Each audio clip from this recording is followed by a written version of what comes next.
സഞ്ചാരികളുടെ എണ്ണത്തിൽ Bangkok, London, Paris എന്നിവയാണ് പട്ടികയിൽ ദുബൈക്ക് മുന്നിലുള്ളത്. ലോകത്ത് അതിവേഗം വളരുന്ന വിനോദസഞ്ചാര കേന്ദ്രങ്ങളുടെ പട്ടികയിൽ അബുദാബിക്ക് 3-ാം സ്ഥാനമുണ്ട്. മാസ്റ്റർ കാർഡ് സൂചികപ്രകാരം 2016-ൽ ദുബൈ 15.27 ദശലക്ഷം സന്ദർശകരെയാണ് പ്രതീക്ഷിക്കുന്നത്. ബാങ്കോക്കിൽ 21.47 ദശലക്ഷം സന്ദർശകരും, ലണ്ടനിൽ 19.88 ദശലക്ഷം പേരും, പാരീസിൽ 18.03 ദശലക്ഷം പേരുമെത്തും. എന്നാൽ സഞ്ചാരികൾ ചെലവഴിക്കുന്ന തുകയുടെ കാര്യത്തിൽ ദുബൈ മറ്റ് നഗരങ്ങളെ പിന്നിലാക്കി. $31.3 ബില്യൺ സഞ്ചാരികൾ ദുബൈയിൽ ചെലവഴിക്കും. മുൻവർഷം ഇത് $28.20 ബില്യൺ ആയിരുന്നു.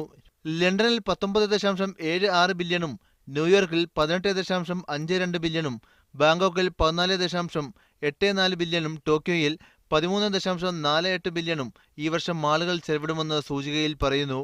ചൈനയിലെ ഷാങ്ഹായിലൊഴികെ നഗരങ്ങളിലേക്കെല്ലാം ആളുകൾ സഞ്ചരിക്കുന്നത് വിനോദത്തിനായാണെന്ന് സൂചിക വെളിപ്പെടുത്തുന്നു. യൂറോപ്യൻ നഗരങ്ങളായ Amsterdam, Barcelona, Istanbul, Milan, Paris, Prague, Vienna എന്നിവിടങ്ങളിൽ കൂടുതൽ പേരെ ആകർഷിക്കുന്നത് ഭക്ഷണമാണ്. Media 1 Dubai.